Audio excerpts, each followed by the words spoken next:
Naipitan na naman to. Suki ko talaga tong tollgate na tala. Uy, dami ah. Wow. Ganda ng kotse ni boss. Alam nyo kung anong brand yan?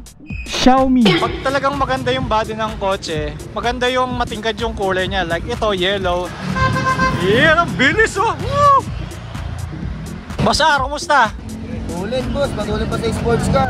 Boss ko yun, nandito. Nandito rin siya naman.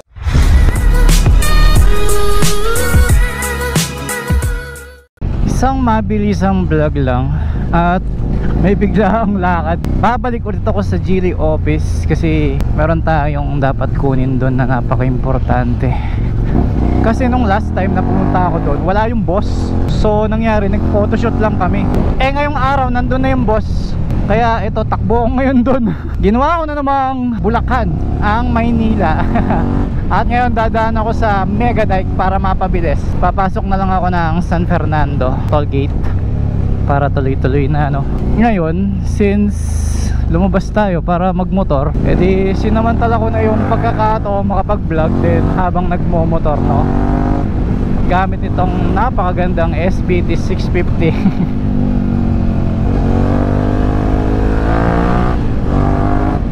Ang ganda ng tunog.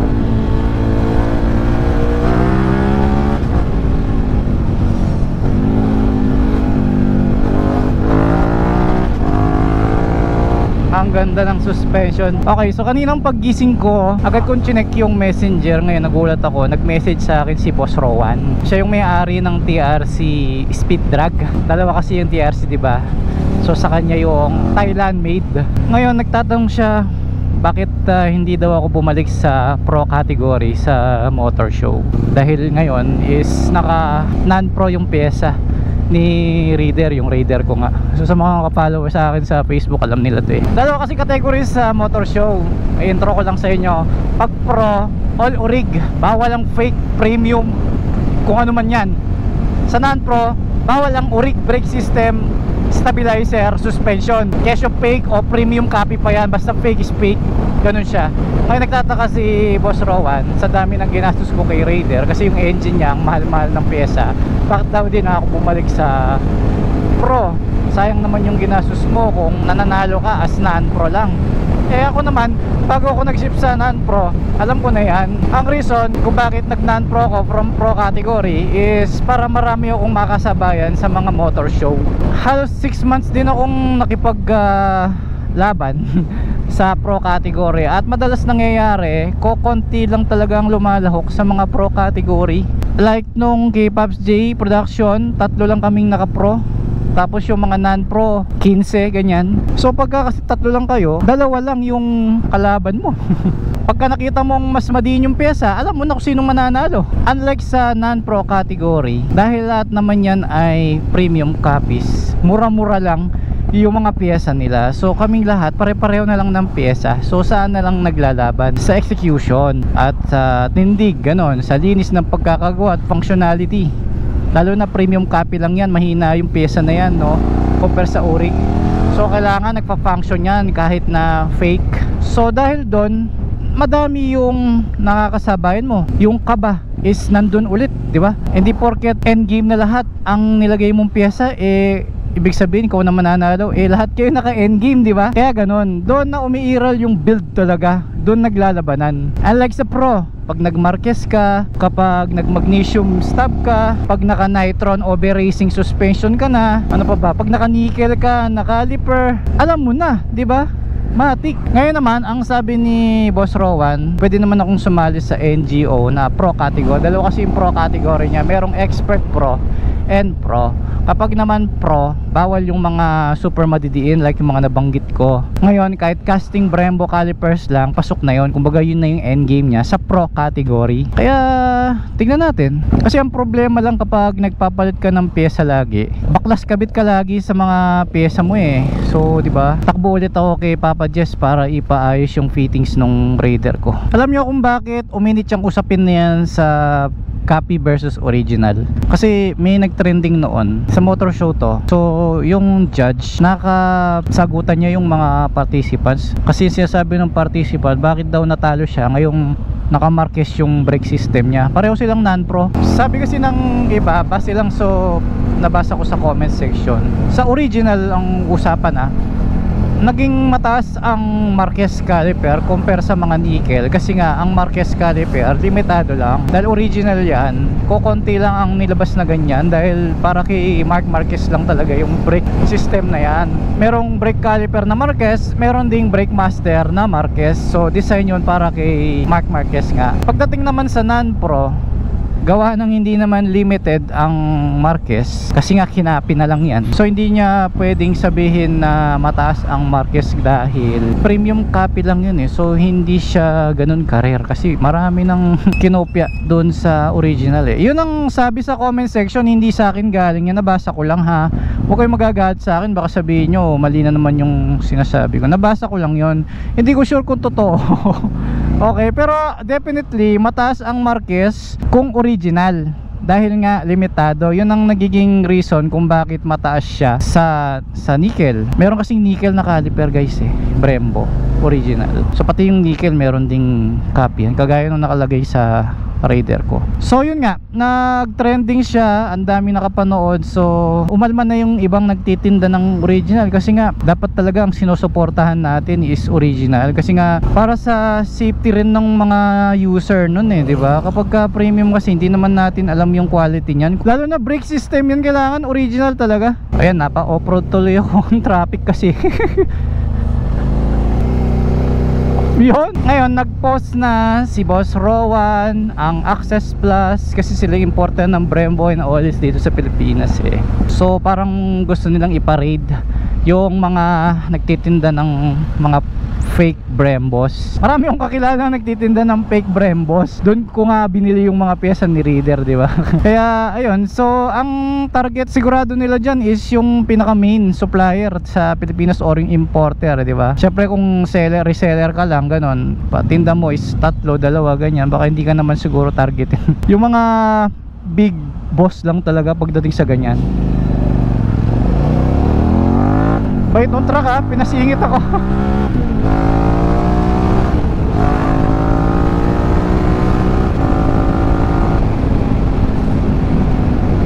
Ako naman, hindi ko naman ginagamit yung Raider ko pang daily, so pang show lang talaga siya, kaya okay lang sa akin yung mga premium copies lang na ganon, kasi yun ang rules sa non-pro. Ba't di nyo subukan palitan ang rules sa non-pro? Susunod din naman ako dyan. Kung sa pro category ng NGO yan, pasok tayo dyan, kaya naman ng budget. Pero sa expert, hindi tayo lulusot dyan. Sabihin ko sa inyo yung top 3 na mahal na pyesa sa pro expert ng NGO, no? Number 1, Marquez Brake Master. Nagre-range siya ng 220 to 250,000. Hindi yun brand new GPUs yun, ibig sabihin ginamit sa MotoGP ni Marquez.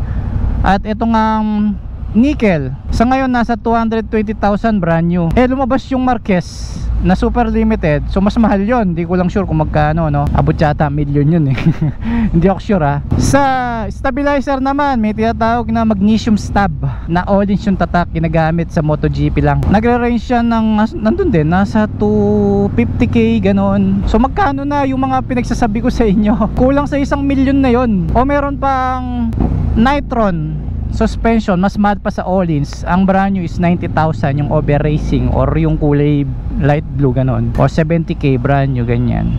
O di ba mahal pa rin yung Murad na rim? Magkano yon? Nasa 40k yon, kasi yung sa akin binili ko noon 34k. Ay 44k yata, ganon, basta mahal.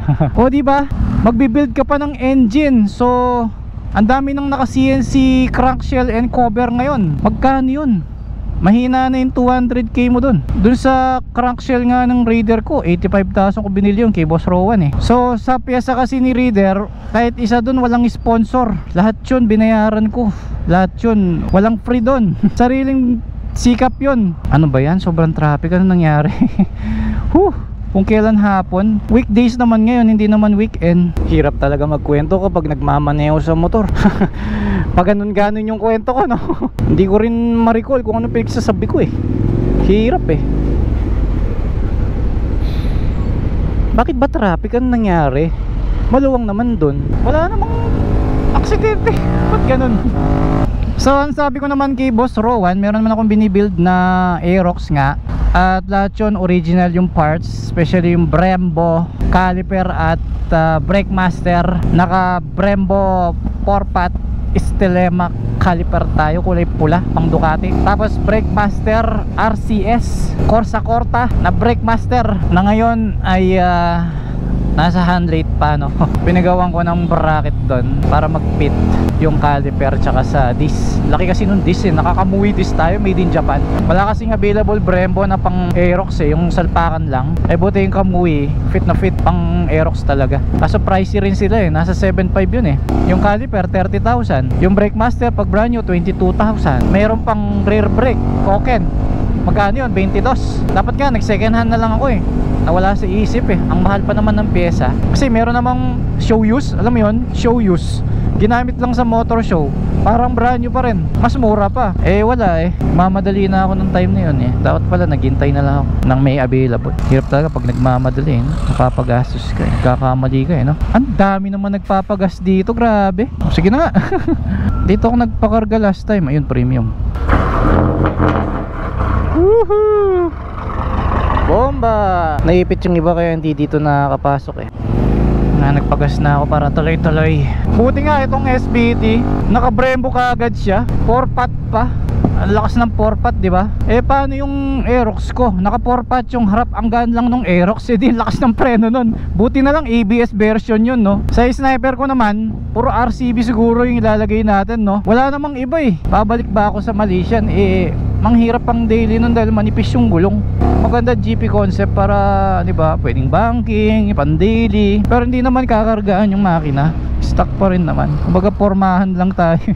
Meron na tayong mga motor na malalakas eh, bakit pa natin kailangan yung kargahan, di ba? Ay, ito na naman. Talaga every time ang San Fernando tollgate talaga hirap po. Ayaw na naman. Mukhang may nahuli dun, kaya ang kaso nya. Naipitan na naman to eh. Suki ko talaga tong tollgate na talaga. Naiipitan sila eh, no? Yun. Uy, dami ah. Okay, thank you. Tapos pasok natin yan dito sa bulsa. Tapos side stand muna. Mabigat yung motor eh, kailangan naka side stand. Dito, cash lane tayo. Uy, sports bike oh. Tabilis niyan. Hindi natin kaya yan. Mukhang nasa 1000cc o 600cc. Ano, mataw na yan oh. Pero straight body pa rin siya eh, no? Buti pa siya, may plate number na. Mukhang naka-drip sauce yata siya na tambucho eh, no? Walaan ko, ZX6R to. Malapat din kasi gulong niya eh. Sarap pang daily ng big bike eh, magastos lang eh, no? Kagaya ko, ilang beses na akong pabalik-balik ng Maynila. Naging basic na lang yung Maynila sa akin. Lalo na pag ito gamit mo, para ka lang nakaupo na sa bahay, gano'n. Tinupi niya yung side mirror niya. O, alam na. O, yan, maluwang na. Nagche-check lang ng truck. Hataw na. Yun.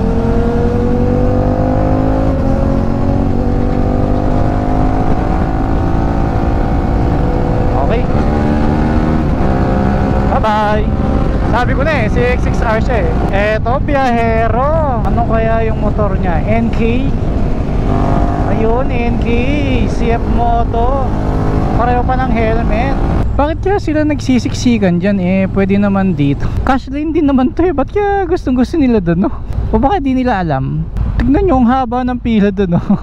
Cash lane din naman to eh. Sa nalalapit na Negros Loop nga pala, nakalimutan ko, meron nga pala akong SBT 650, no? Pero ang nasabi ko kasi sa Gile, parang gusto kong mag Aerox papunta doon, lalo na pagtapos na yung Aerox ko. Kaso meron nga pala akong SBT 650, so goods din siya pang long ride kasi ang Negros Loop is 800 kilometers.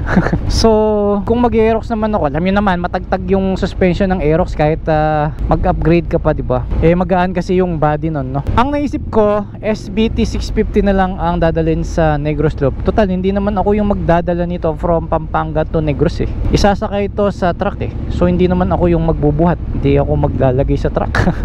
Kami ay sasakay lang sa eroplano at mauuna na yung motor sa amin, 'di ba? So feeling ko baka ito kasi may box to, 'di ba? So mas mapapadali yung biyahe natin. Madali pa tayong ma-recognize sa Negros. Kasi mukhang ako pa lang yung naka SBT 650 dun eh. Hindi lang ako sure, pero sa limited lang ng bike na to, malamang no, malaking chance ako lang mayroon. Eh pagka naka Aerox, syempre madaming naka Aerox sigurado dun, no. Alam mo naman, magandang pambangkingan ng Aerox, 'di ba? Pakbakan na. Maynila na tayo. Dahil sa motor, hindi mo iindahin yung lubak sa EDSA dito.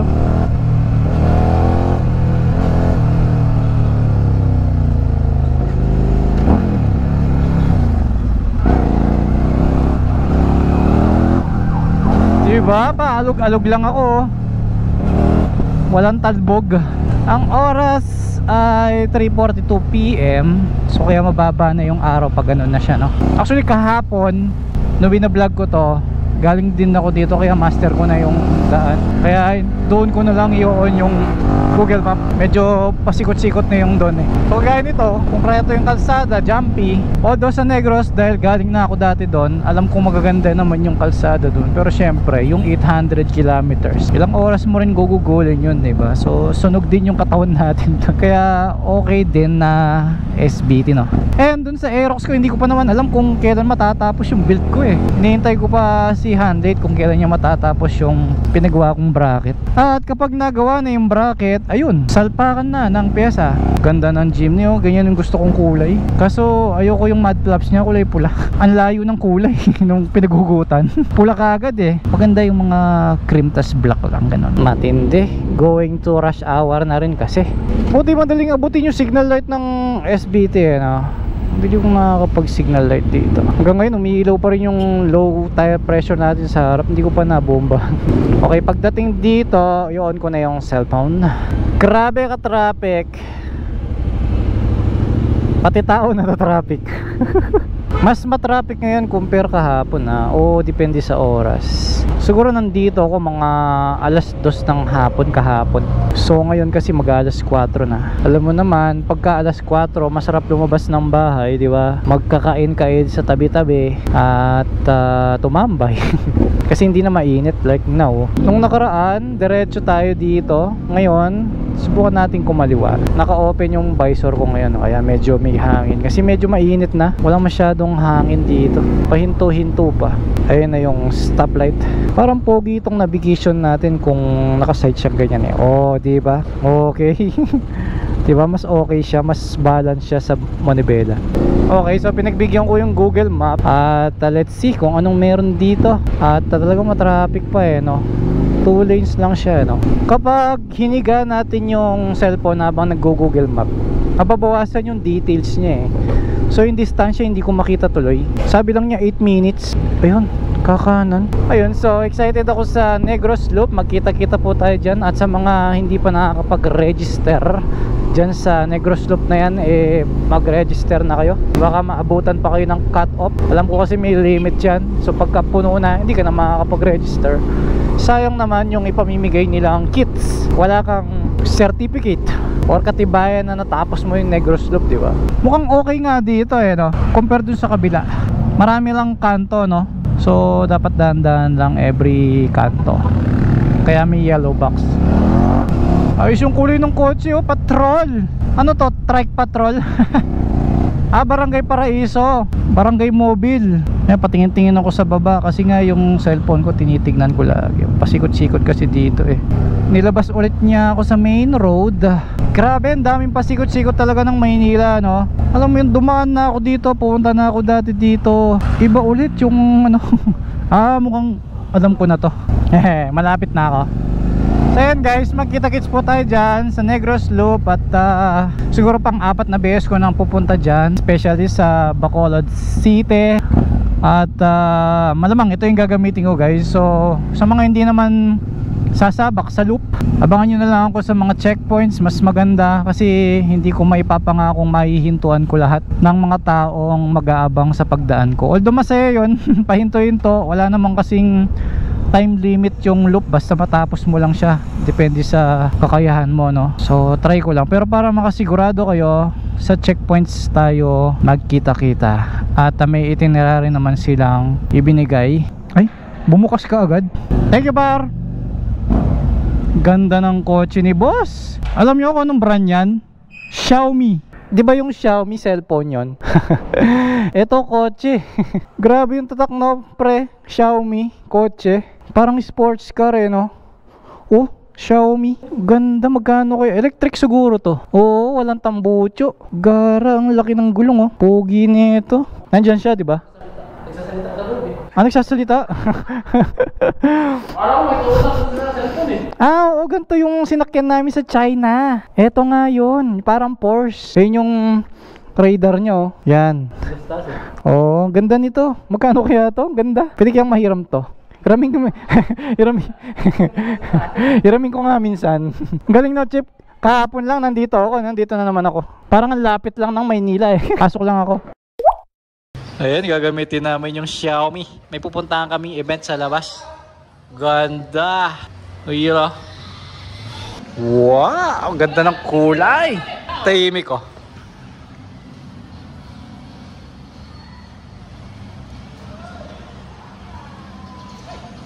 Wala ka marinig, oh. Baba, eh, no. Tas mukha siyang 2-door lang. Wah. Wah. Okay ba? Okay. Tao. Ang galing, tao. Parang puro white lady lang. Laki, oh. Ayan, sakto may motor sa likod, oh. Totoo yan. Oh. Ayan, oh. Oo, ayan o. May lalawa. Meron, dalawa. Ayun, oh. Ang galing. Ayan yung G-Racing, oh. Ayan si Boss R. Yes, akin po. Boss! Ganda ng bagong shop, oh. Daming drugstore dito. Mga pyesa pa, oh. Kahit pa. Grabe, daming pyesa. Ayan, ini-interview si Boss, oh. Dito sa shop niya. Ayan, nila-road test nila kaya, no. Xiaomi kasi, eh. Tapos may Maserati pa dito, oh. Pag talagang maganda yung body ng kotse, maganda yung matingkad yung kulay niya. Like ito, yellow. Tapos yun, oh. Hindi ko alam anong kulay yun, eh. Cyan, navy blue, ay sky blue, anong ewan ko, basta. Grabe. Ayan, tinuturuan niya ngayon, oh. Boss, ituro mo yung anti-kamote. Yan, ang bilis, oh. Woo! Boss R, kumusta? Ulit, boss. Patuloy pa sa sports car. Andito pa si Wamos, oh. Ano ba ito? Kasal, di ba? Papurol!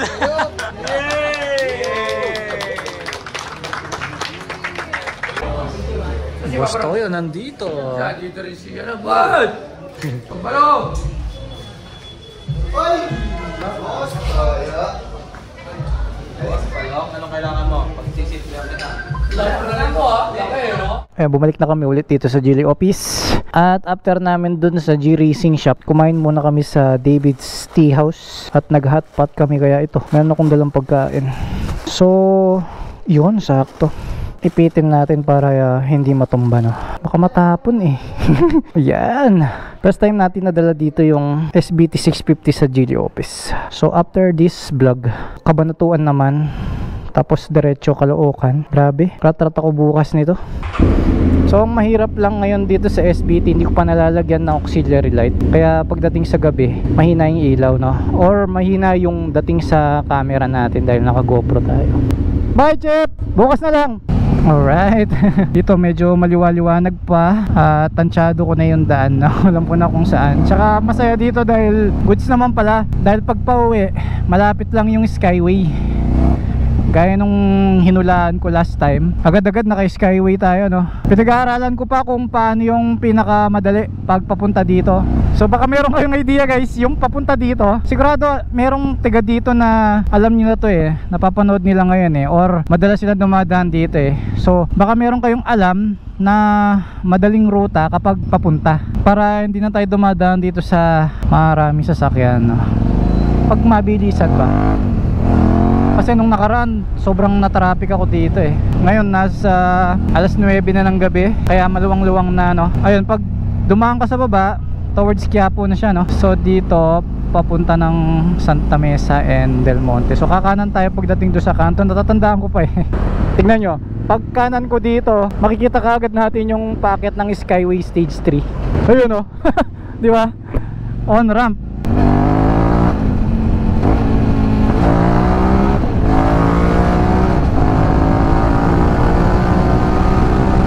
O, diba?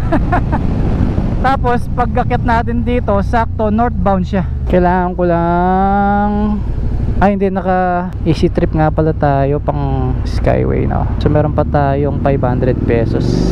Kasya pa to. Yun nga lang, traffic. Saan kaya nag-traffic? Siguro sa Quezon Avenue Tollgate. Ito yung gusto ko sa SBT kapag katahimik, tas pinakinggan mo yung tambucho. Tingnan nyo, diba? Teka, bago natin tapusin yung vlog, likpasan ko muna to. Okay, successful yung RFID natin. So traffic pa rin talaga, no? Sabagay, natapat ng Friday yung vlog ko ngayon, kaya mas madaming lumalabas ng Maynila kahit na alas 9 na ng gabi, no? Last time kasi rush hour lang, kaya medyo maraming sasakyan nakasabay ko.